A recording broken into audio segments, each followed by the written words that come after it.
Ils ont versé de la gasoline tout autour de la voiture et ils voulaient nous brûler vifs. Ça va bien?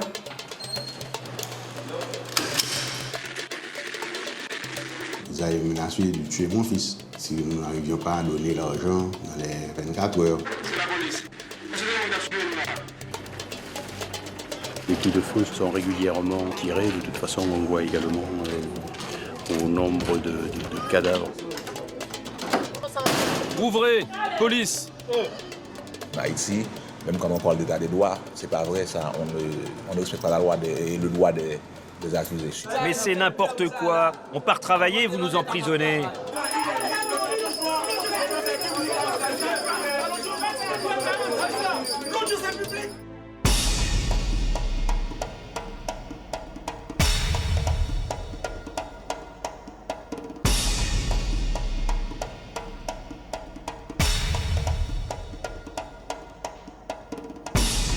Port-au-Prince, la capitale haïtienne au bord de la mer des Caraïbes. 3,5 millions d'habitants, 20% de riches, 80% de pauvres avec moins de 2 $ par jour. Ceux-là vivent dans les taudis à flanc de colline ou dans la cuvette du bas de la ville. Mais ce jour-là, en plein centre de Port-au-Prince, riches et laissés pour compte sont côte à côte.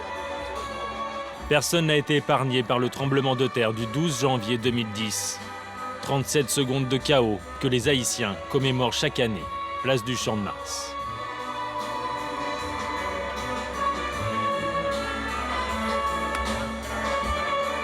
À la tribune, le président Martelly et les représentants de toutes les religions parlent de solidarité. Mais une seule voix va porter, celle de Mambo Evoni, la grande prêtresse vaudou. Pour elle, Port-au-Prince reste la ville de toutes les violences. Nous avons évoqué ces leçons chaque jour, évoqué les solutions à apporter, mais nous nous sommes refusés à les réaliser. Les trahisons sont toujours là, les violences sont toujours là, les divisions dans les familles sont toujours là. Les riches des enfants de Pétion et les pauvres des enfants de Dessalines ne vivent pas ensemble. À tous, je vous remercie de votre attention. Merci aussi à toi, Seigneur.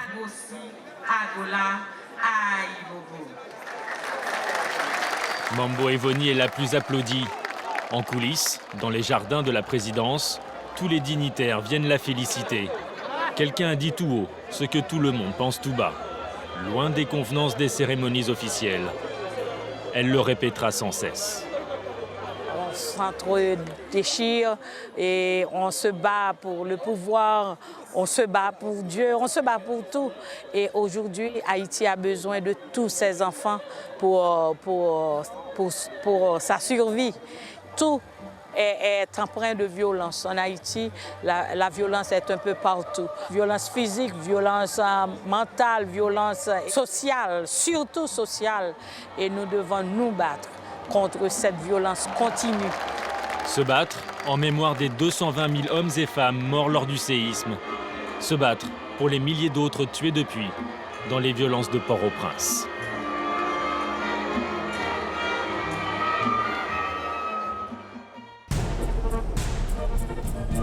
Sur chaque versant des montagnes, les petites baraques des quartiers de Canapé Vert ou de Bourdon bordent la route vers le Chaudron. Car à Port-au-Prince, c'est dans le bas de la ville que la criminalité est la plus forte. 700 meurtres en 2013. Tout près de la mer s'étend le plus grand bidonville. Cité Soleil. Le nom fait rêver, mais les 700 000 personnes qui s'y entassent vivent une autre réalité. La guerre des gangs. Aujourd'hui, des tirs viennent de retentir à quelques mètres du commissariat de Cité Soleil.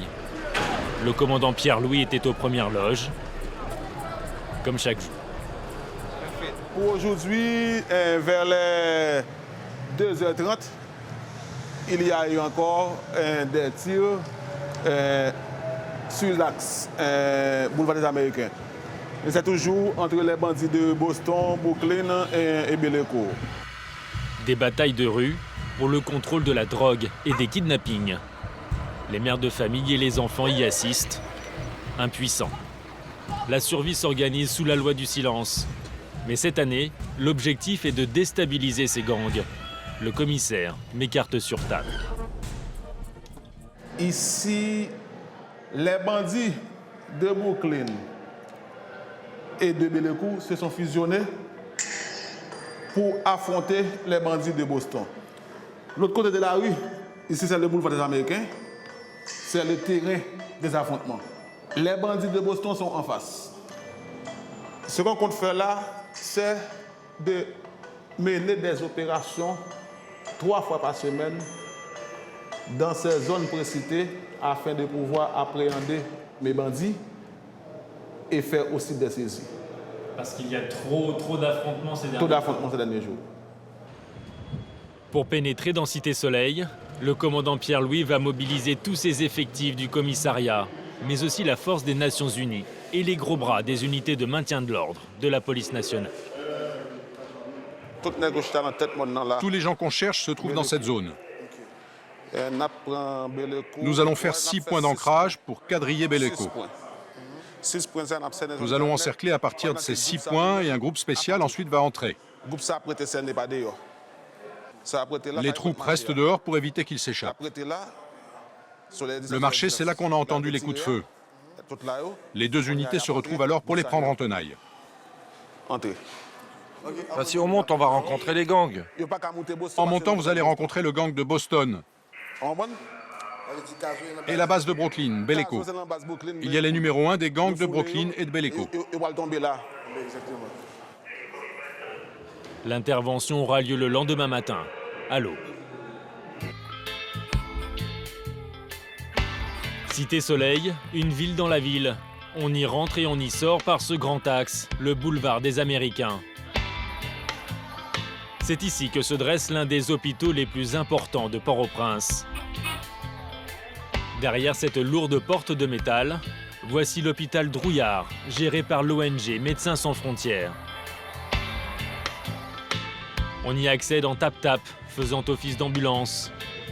À croire que c'est un havre de paix. Et pourtant, la violence est présente au quotidien. Il suffit de pousser la porte des soins intensifs pour s'en rendre compte. Bonjour mesdames. Bonjour, monsieur, dame. Le docteur Pierre Wagner y travaille depuis 9 ans. Ses patients ont souvent le même profil. Généralement, les cas qui rentrent ici, ce sont des cas qui sont venus du bloc opératoire suite à une intervention chirurgicale. Ces patients-là souffrent des traumatologies de type d'agression physique, des blessures par balle. Tous sont jeunes, comme cet homme arrivé il y a 3 jours. Le pronostic vital est engagé. Le traumatisme hépatique est très important, donc Ouais, là une cytolyse, on dit 500-600, mais là il va sortir de Ok. Lui non plus ne sait pas s'il pourra s'en sortir. Il s'accroche à la vie depuis 6 mois à Drouillard. Il a reçu plusieurs balles et il a eu multiples lésions au niveau de l'abdomen. Hier, il a subi une intervention chirurgicale majeure encore. C'est sa 7e intervention. Qu'à présent, aujourd'hui, l'évolution est satisfaisante. Si cela se confirme, il sera un miraculé, un de plus. Ça va ? Au même moment, au bloc opératoire, l'équipe chirurgicale prend en charge une femme gravement brûlée. Avec les blessures par balle, le traitement des brûlures est l'activité principale pour les chirurgiens de MSF. Cette femme va subir une greffe de peau. Drouillard est le seul hôpital à pouvoir réaliser de telles interventions sur Haïti.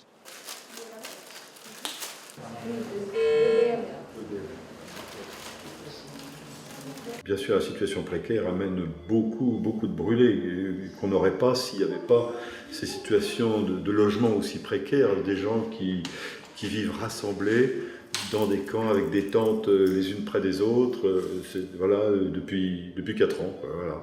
J'ai eu personnellement le cas d'une fillette de 6 ans qui est arrivée brûlée à 94% et qui est décédée bien sûr dans les heures qui ont suivi. Et sa maman nous expliquait que Elle habitait dans une tente, comme ça, avec sa fille, qui était la seule survivante avec elle du tremblement de terre.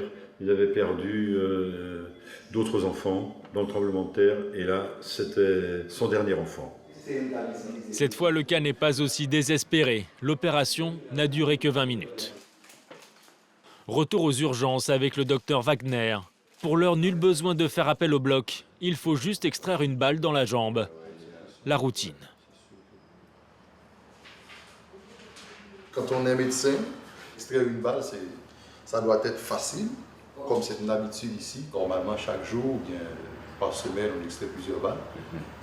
C'est normal. Voilà. La balle d'un petit calibre n'a pas fait trop de dommages à ce jeune homme. Voilà. Il en est quitte pour une grosse frayeur. Pour pouvoir... Voilà, c'est ça. Pendant ce temps, je sortais de l'église vers 19h. J'allais reprendre ma moto. Et puis une moto s'est approchée avec deux hommes. L'un des deux est descendu et il m'a dit « Donne-moi ta moto ». J'ai dit non. Je me suis défendu et il a tiré. Des histoires comme celle-là, le docteur Wagner en entend tous les jours. Tous les jours, c'est aussi sur les ondes.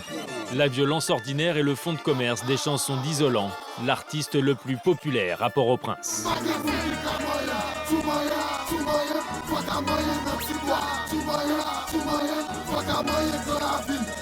Arrestation, guerre des gangs, une source d'inspiration inépuisable.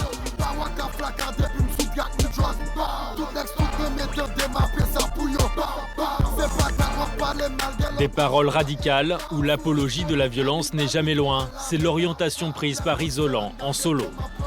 Une carrière lancée 12 ans plus tôt, ici, rue Chavannes, avec le groupe BC, alias Barricade Crew. Ce sont les membres de BC qui nous ouvrent les portes du studio d'enregistrement. Brital et Brix préparent la nouvelle tournée du groupe. Ils se démarquent des paroles crues de leur ami Isolant dans sa carrière solo. Eux préfèrent dépeindre la misère sociale.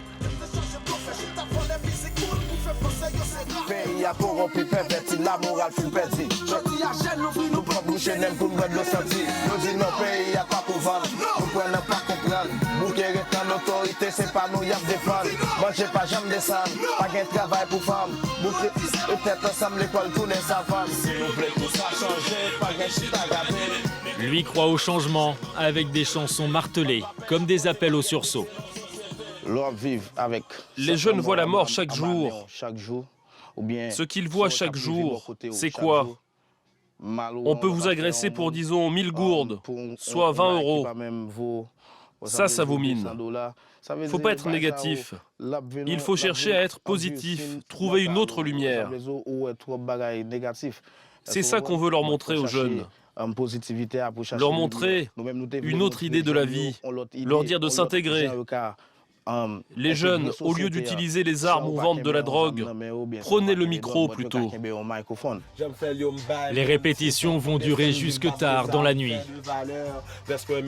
La nouvelle chanson de BC résonnera bientôt dans les rues de Port-au-Prince.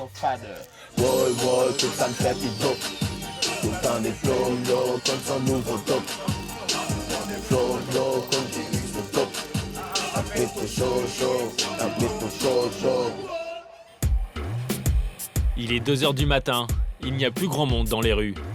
Comme prévu, l'opération de police dans Cité Soleil va avoir lieu à l'aube. Nous avons l'ordre de rejoindre un poste sécurisé. C'est sous escorte de police que nous roulons vers le plus grand bidonville.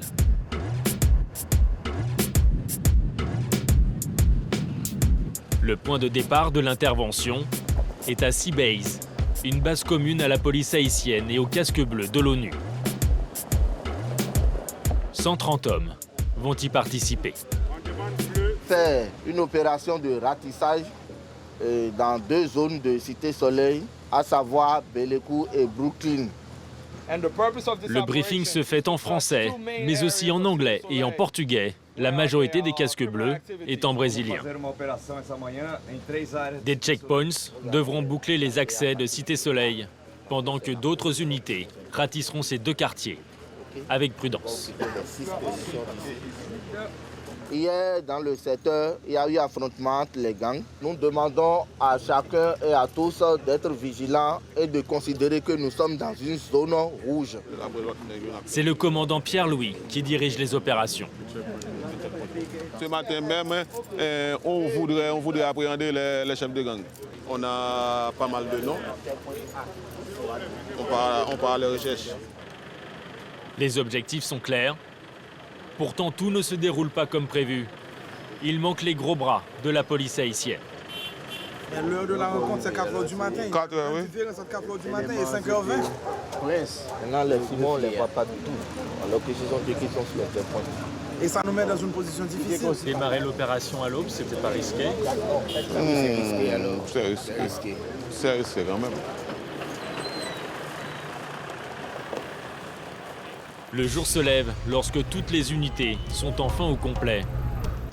Il est 6h, l'opération est lancée. Mais à Cité Soleil, on est debout depuis longtemps. Apparemment, la police est attendue.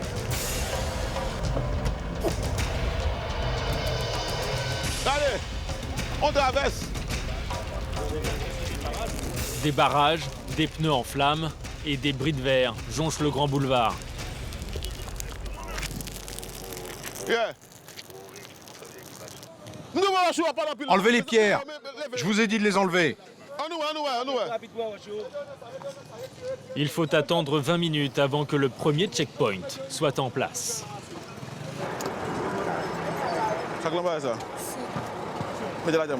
Tous doivent montrer patte blanche pour entrer ou sortir de Cité Soleil. Le sac, mademoiselle. Faites voir.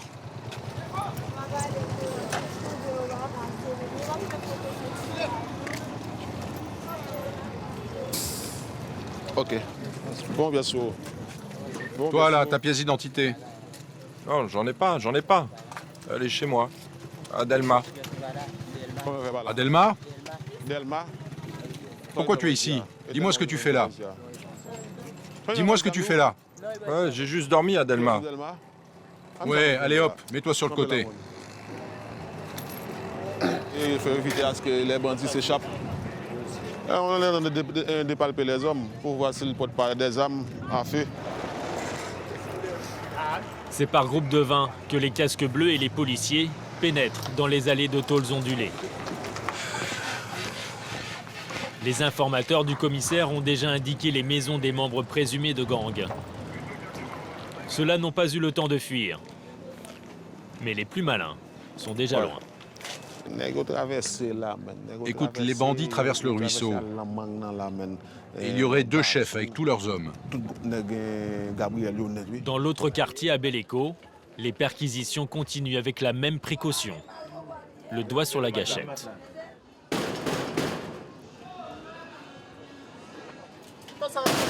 Ouvrez! Police!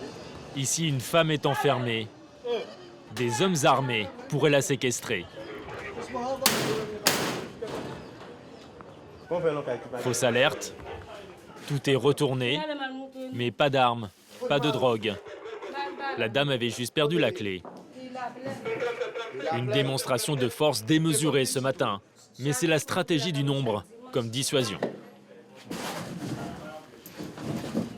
C'est dangereux en fait de se promener dans cette zone parce qu'il y a quand même pas mal d'armes à feu de plusieurs calibres. Donc c'est pour ça que quand on vient, on y vient en force et les coups de feu sont régulièrement tirés. De toute façon, on voit également au nombre de cadavres qui sont trouvés dans les rues ou aux alentours. Les fouilles et interrogatoires se déroulent sans résistance.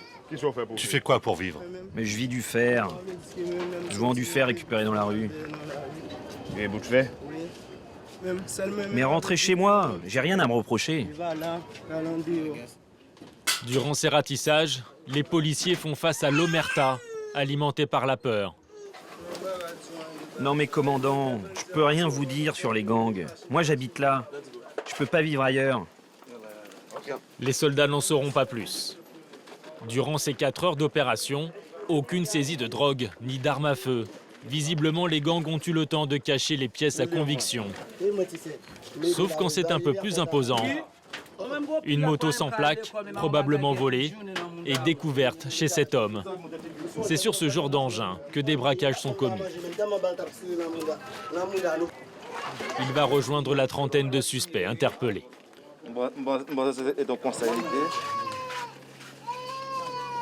Ok.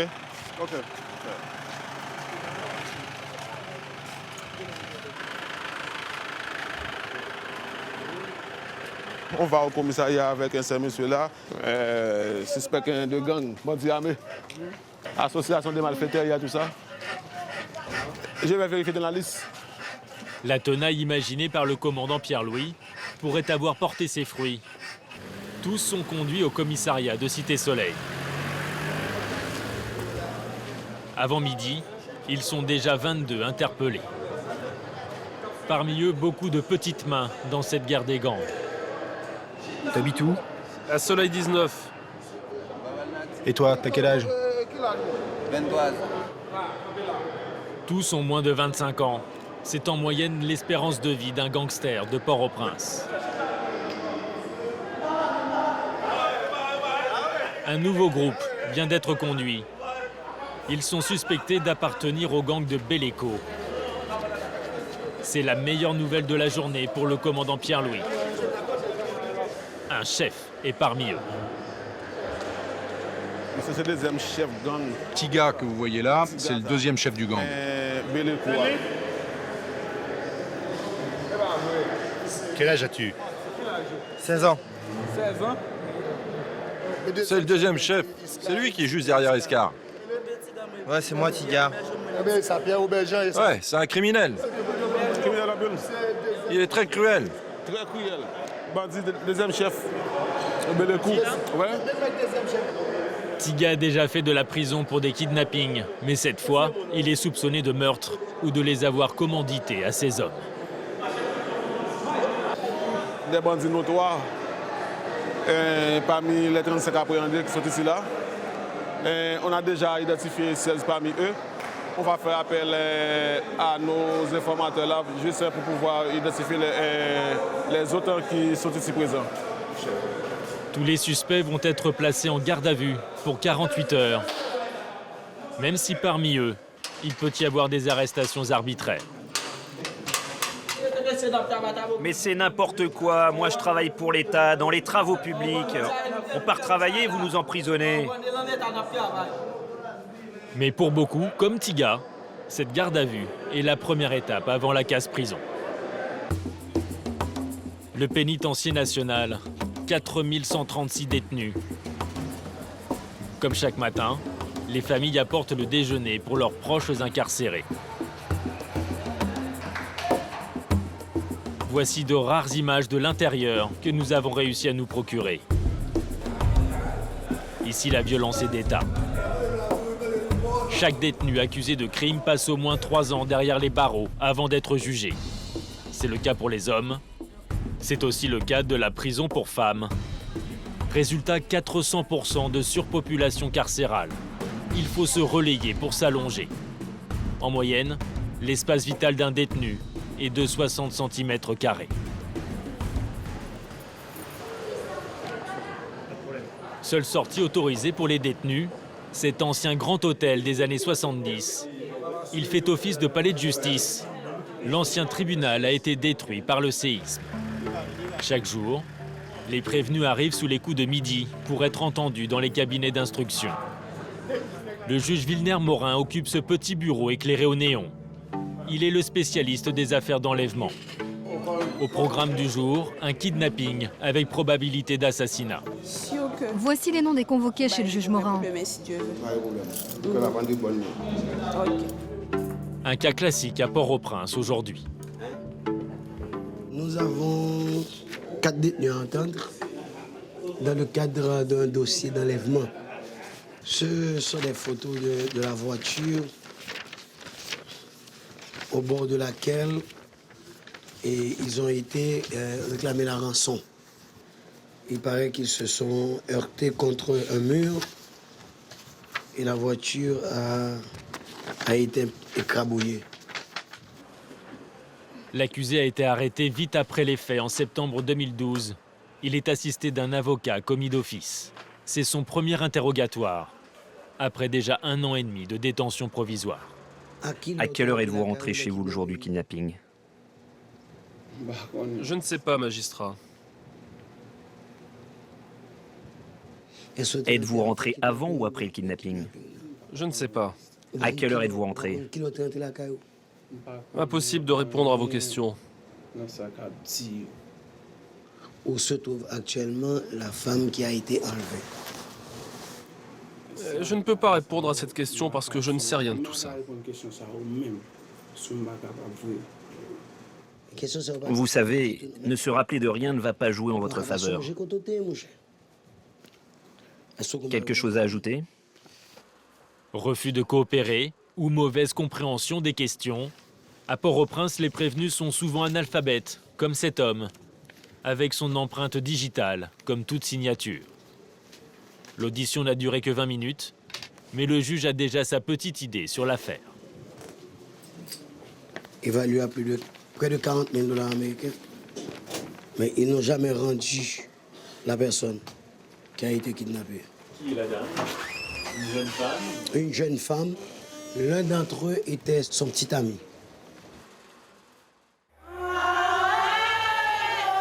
À Port-au-Prince, les femmes sont souvent les plus touchées. 20% des crimes commis sont des viols. Loin du chaos, un centre accueille certaines de ces femmes meurtries. Le lieu reste secret par crainte de représailles. Mambo Lamercie le dirige. C'est une chef spirituelle de la religion vaudou. Mais elle veille sur ces femmes, toutes croyances confondues. Bonjour. Bonjour. Et Jodia. Aujourd'hui, nous allons commencer à travailler avec la broderie.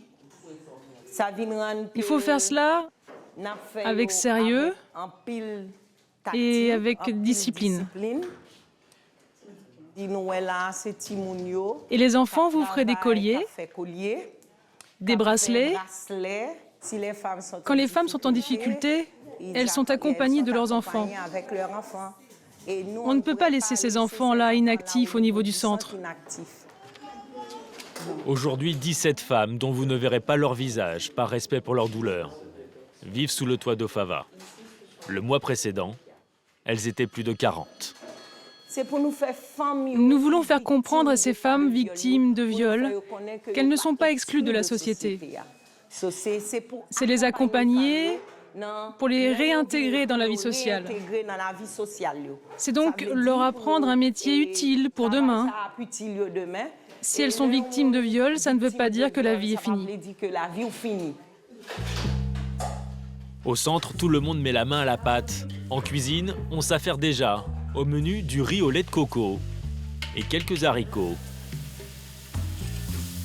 Cela fait 20 ans que Mambo Lamercie travaille dans le social. Jamais elle n'aurait imaginé que les viols allaient autant augmenter depuis le séisme. Conséquence de la promiscuité dans les camps ou dans les bidonvilles. Elle a ouvert le centre dans l'urgence il y a 2 ans. Aujourd'hui, il est là pour durer. On a une capacité d'accueillir à peu près 22 femmes. On a pu héberger près de 52, 40, 42, 44. Ça varie à tout moment. Le centre compte aujourd'hui 14 chambres, mais elle en est sûre, il va devoir s'agrandir en renforçant la sécurité. Nous, on est obligés de placer ce centre d'hébergement un petit peu éloigné de la capitale. Si les agresseurs sortent spécialement dans la même communauté que les victimes, il faut que nous, au FAVA, lorsqu'on héberge ces victimes, qu'elles se sentent en sécurité. C'est la raison pour laquelle, vous voyez là, et c'est un guérite qui construit spécialement pour nous, jusqu'au coude. Juste dans le coude, nous. Mambo Lamercie sait qu'il faut les prendre en main, les accompagner pour les moindres détails du quotidien. Ces femmes et leurs enfants restent 3 mois en moyenne pour se reconstruire. OK, on s'assoit. Pour apprendre à vivre ensemble, à manger ensemble, c'est parce que là, ici, au niveau Dans ce centre d'hébergement, on est une famille. Chacun prie leur Dieu selon sa foi. À Ofava, cela ressemble parfois à la méthode Coué.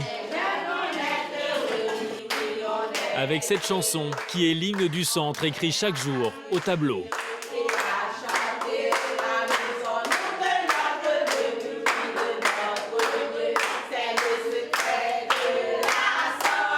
Quand les enfants chantent pour y croire, dans la pièce d'à côté, les femmes parlent pour se libérer. Mergela est arrivée cette semaine. C'est son premier entretien avec la psychologue. Avec moi, sois à l'aise, ne te gêne pas, ok? Parle simplement avec franchise, ok? Je vois que tu as une cicatrice. Pourquoi? D'où ça vient? Ils m'ont blessée avec des tessons de bouteille. Est-ce que je peux vous montrer d'autres choses? Parce que j'ai été aussi frappée dans le dos.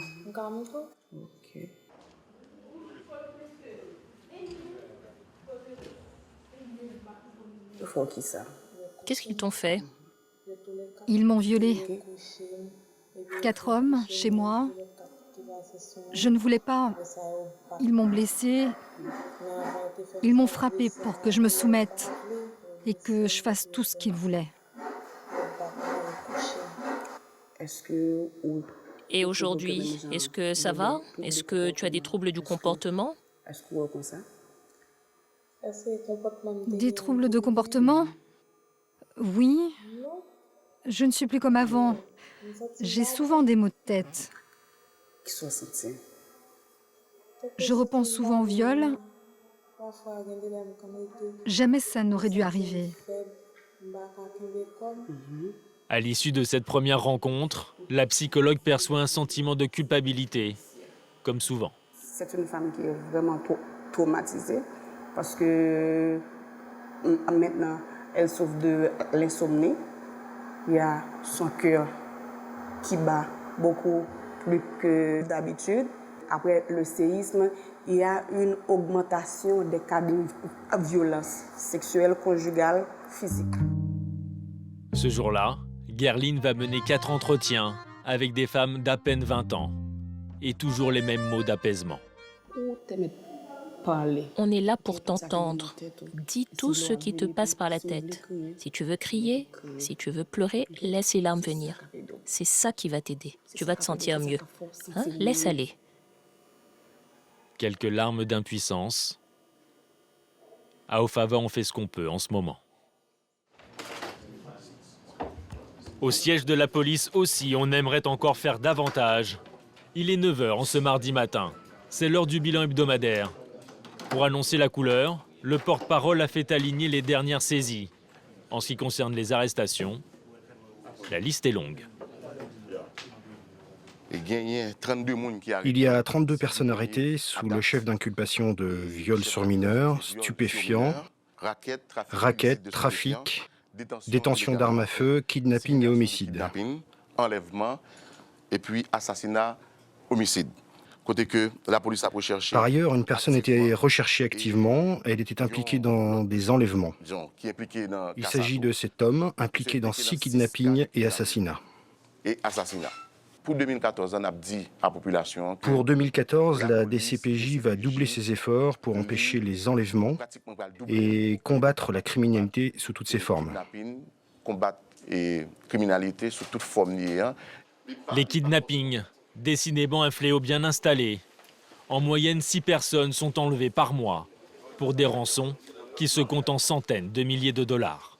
C'est comme une entreprise de kidnapping ici. Mais et pour le moment, je crois qu'on a justement le contrôle de ça.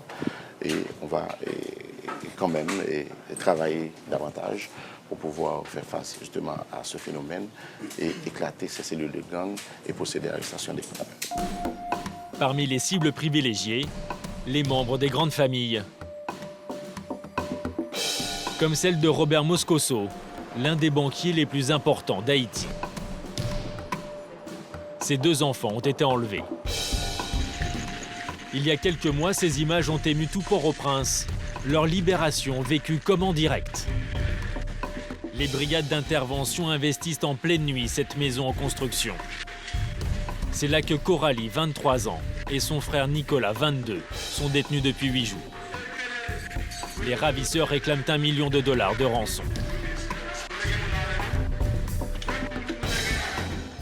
Je sais qu'à un moment donné, par exemple, ils avaient menacé de tuer mon fils. Et si nous n'arrivions pas à donner l'argent dans les 24 heures, le lendemain, ils nous ont appelé pour dire que bon, c'était de notre faute qu'il était mort parce qu'on n'avait pas payé. Ça a été 48 heures terribles, de traverser, d'aller à toutes les morgues, de voir s'il y avait un cadavre qu'on aurait reconnu. Ça a été les 48 heures les plus difficiles. Difficile aussi pour Coralie et Nicolas, menottés, terrorisés, au point de redouter d'enlever leur bandeau. C'est la police. C'est la police. Vous êtes libérés. Leurs ravisseurs sont arrêtés sans un coup de feu. Le cerveau de l'enlèvement, le voici, Clifford Brandt, le fils de l'une des familles les plus riches de Port-au-Prince. Beau, jeune, bien éduqué, et pourtant il était à la tête d'un gang spécialisé dans les enlèvements. Toute la population a été surprise de découvrir de qui il s'agissait. Personne ne penserait que quelqu'un comme ça serait impliqué dans une telle activité. Coralie et Nicolas, encore traumatisés, n'ont pas souhaité témoigner. L'enlèvement des Moscoso est la plus grosse affaire de ces derniers mois. Il a fait l'effet d'un électrochoc. Personne, même parmi les privilégiés de Port-au-Prince, ne se sent à l'abri. La sécurité, un business florissant en Haïti. Mario Vio possède l'une des plus grandes compagnies de sécurité privée de Port-au-Prince. 2000 agents sont sous ses ordres.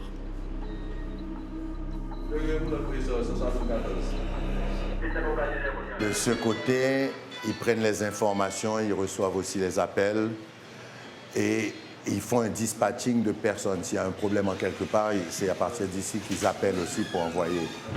Normalement, ce qu'on fait, on appelle la police qui nous accompagne aussi sur ces dossiers parce que les compagnies de sécurité n'ont pas le droit d'intervenir seules. Ce que nous ne devons pas faire, mais maintenant nous le faisons un peu quand même, c'est une équipe d'intervention pour aller voir vraiment ce qui se passe. Il a 300 contrats à honorer. La moitié sont des particuliers, l'autre moitié des institutions comme l'ONU, des ONG ou des banques. Ce jour-là, sur les écrans, il y avait beaucoup de rouge, signalant différentes attaques. Nous avons une intrusion, une agression. Avant d'appeler le client, on envoie la brigade. Quand la brigade est en chemin, alors nous appelons le client. Il y a 20 ans, Mario Vio a été le premier à sentir que la sécurité allait être un marché, quitte à changer de métier. Sa société s'appelle PAP, mais rien à voir avec l'abréviation de Port-au-Prince. J'étais un homme de radio dans le temps et en 1993, on cherchait une agence de sécurité pour sécuriser la radio. Il n'y en avait pas ou il n'y avait pas de contrat possible. Nous avons décidé de monter notre propre agence. C'est comme ça qu'on a commencé avec un agent de sécurité qui devait sécuriser la radio. L'avocat qui devait monter une société me dit « Mario, comment tu veux que je l'appelle ?» Je lui dis « Je ne sais pas, mais fais vite. » PAP, en français, ça veut dire « vite, vite ». Aujourd'hui, dans le quartier chic de Pétionville, sur les hauteurs de Port-au-Prince, des zones sont entièrement privatisées et gardées par des hommes en armes. 24 heures sur 24. Bienvenue au village du Vallon des Orchidées. Un joli nom, comme pour des vacances au soleil des Caraïbes. Mais les orchidées sont masquées par les murs des maisons d'au moins 3 mètres de haut. Derrière les barrières, des molosses et toujours des gardiens avec leurs fusils à pompe. C'est dans l'une d'entre elles que vit Anne-Marie Issa, une femme d'affaires reconnue en Haïti. Faubert, nous allons nous déplacer pour aller à une réunion avec Viva Rio à Pétionville. Après, nous irons à Bourdon, dans mon bureau. Moi, je prends la noire et vous me suivez avec la blanche. C'est vous qui conduisez? Oh oui, j'adore. J'adore. Le même rituel chaque matin. Faubert sécurise les environs, puis monte aux côtés d'Anne-Marie Issa. Une autre voiture suit la patronne de près. C'est la sécurité pour 2 400 $ par mois. Anne-Marie optimise le temps. Elle n'est pas arrivée au travail qu'elle est déjà en rendez-vous au volant de son deuxième bureau. Allô, oui, j'écoute. On a une sécurité à la barrière 24 heures sur 24. 30 ans qu'elle court dans le monde des affaires. Aujourd'hui, elle dirige une société de relations publiques. Oui, c'est elle. Mais cette vie menée tambour battant a bien failli s'arrêter du jour au lendemain, un dimanche. Anne-Marie revenait du supermarché en voiture avec une amie. Elle s'est retrouvée encerclée par un groupe d'hommes. Tu cherches des sponsors pour l'église ou quoi? Oui. Ils nous ont menacés, ils nous ont demandé de nous arrêter, ils ont entouré la voiture, ils ont versé de la gasoline tout autour de la voiture et ils voulaient nous brûler vifs. Amissa, tu m'entends bien? Par chance, le chef de la bande l'a reconnu. Quelques mois auparavant, Anne-Marie avait par hasard rendu service à ce malfrat en conduisant sa fille, gravement malade, aux urgences. Il nous a accompagnés jusqu'à chez moi. Moi, je pensais qu'il avait demandé une rançon. Il me dit non, et vous ne vous rappelez pas de moi, mais moi, j'avais mon fils et bébé malade. Et c'est vous qui l'aviez accompagné avec moi chez votre belle-sœur qui est pédiatre. Et vous l'avez sauvé la vie, donc je vous ai reconnu. Et arrivé à la maison, il me dit, Madame Issa, et il faut faire très attention ces jours-ci, il vaut mieux ne pas sortir. C'est un traumatisme qui perdure? Et on n'oublie pas. Ce sont des choses qu'on ne peut pas oublier, vraiment. Non, non. À observer le regard du garde du corps qui balaye la route et les trottoirs, la vigilance est permanente, n'importe où, à n'importe quel moment de la journée. Quand faut-il prendre le plus de précautions? Le plus souvent, on enregistre des cas de kidnapping, surtout quand la personne monte dans sa voiture ou bien quand elle descend de la voiture. Alors toutes les précautions sont prises, même dans ce quartier chic, à 9h30 du matin. Ah, ils sont là.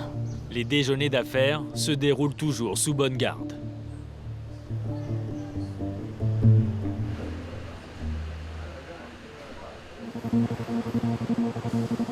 D'après le décompte réalisé par l'ONU, les crimes violents ont baissé d'un tiers ces 12 derniers mois pour atteindre 700 homicides sur l'année 2013.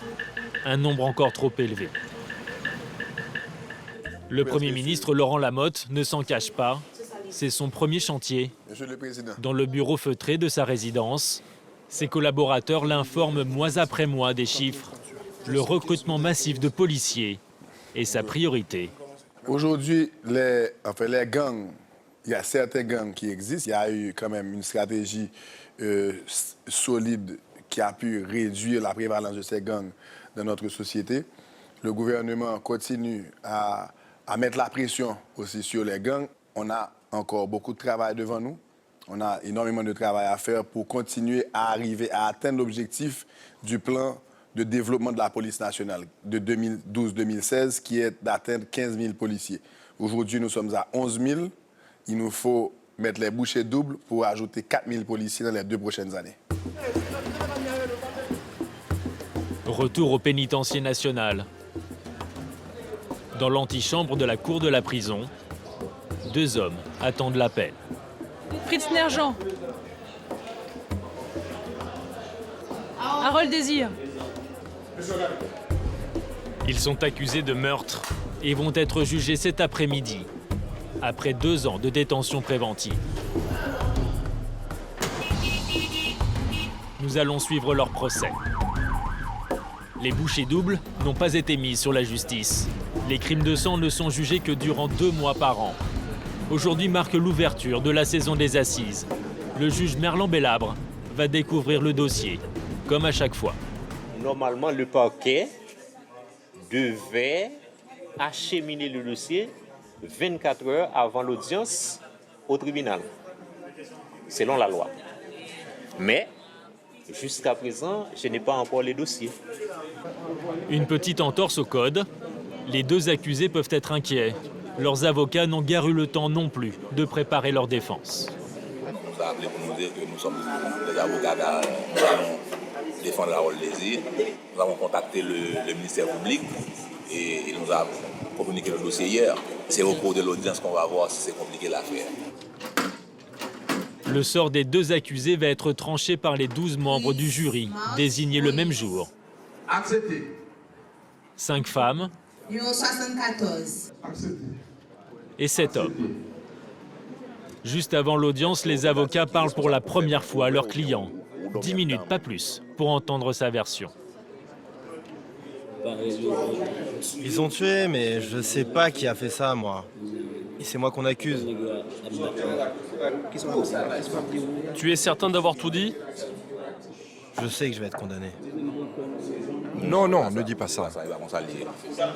Dis-nous, tu l'as tué ou non?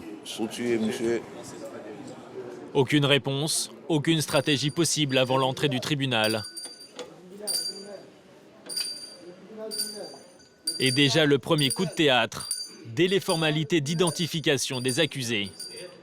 L'un des deux n'est pas la bonne personne. Un certain Fritzner avec un L devait comparaître. Mais dans le box, c'est Fritzner avec un R. Jean Fritzner. Jean Fritzner. Cher maître, dans le cas de Fritzner Jean, je ne vois pas d'accusation ni d'ordonnance dans cette affaire. Hein? Mais qu'est-ce qu'il fait là? Étonnement de la défense, perplexité des procureurs. Cet homme, visiblement, n'a rien à voir avec cette affaire. Le tribunal constate la détention illégale et arbitraire du nommé Fritzner Jean. Ordonne, séance tenante, sa libération immédiate. Libéré en 2 minutes, jamais il ne l'aurait imaginé. Mais la joie est de courte durée. Le procureur fait appel. Fritzner doit retourner en prison pour voir s'il n'est pas retenu pour autre cause. Alors, vous ne voulez plus le libérer? Il doit être renvoyé devant un autre tribunal criminel pour être jugé conformément à la loi. Eh bien, arrêtez-le vous-même! 2e coup de théâtre d'un procès qui tourne à la farce. Le ministère public n'a même pas respecté le tribunal. Ébahis, les accusés découvrent un tribunal où règne la loi de la jungle.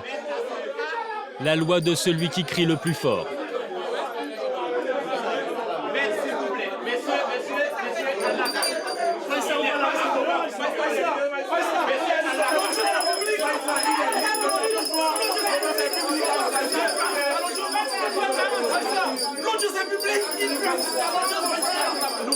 Nous sommes très sages magistrats. Au tribunal, c'est vous qui êtes juge.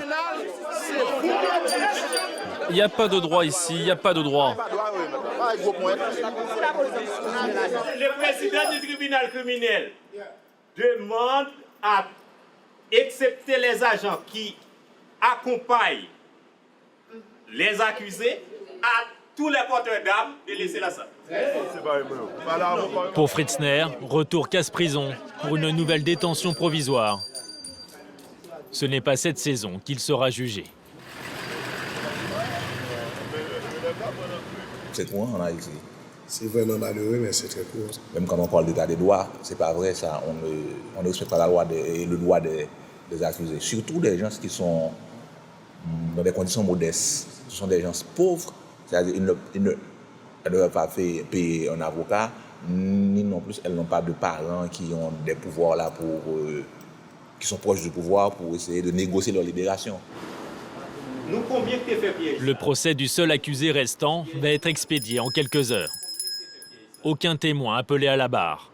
Aucune partie civile non plus. C'est un face-à-face avec le juge. Qui a tendu ce piège? C'est pas moi. Qui est venu le soir tendre le piège?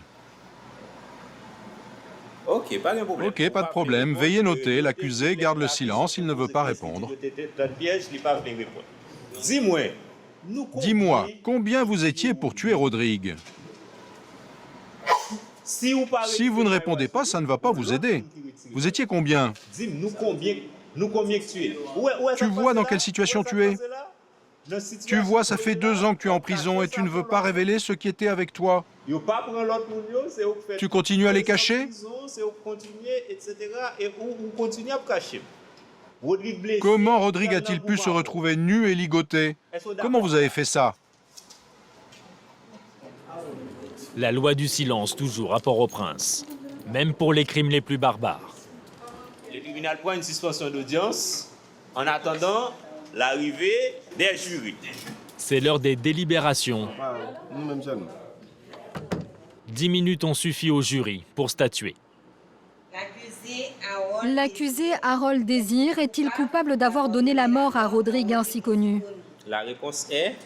Oui, à la majorité absolue. Harold, le jury a statué. Le tribunal conclut que vous avez tué Rodrigue.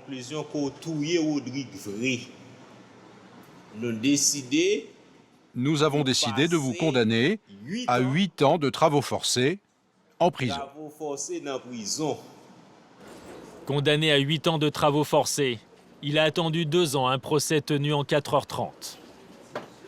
Personne ne fait appel, à l'image de l'état de droit défaillant en Haïti. Après le séisme, sur quelle base Port-au-Prince peut-elle sortir de l'abîme et redevenir celle qui était surnommée la perle des Antilles? En 2016, la mission de maintien de la paix de l'ONU s'achèvera. Face aux violences, la police haïtienne se retrouvera cette fois seule aux commandes.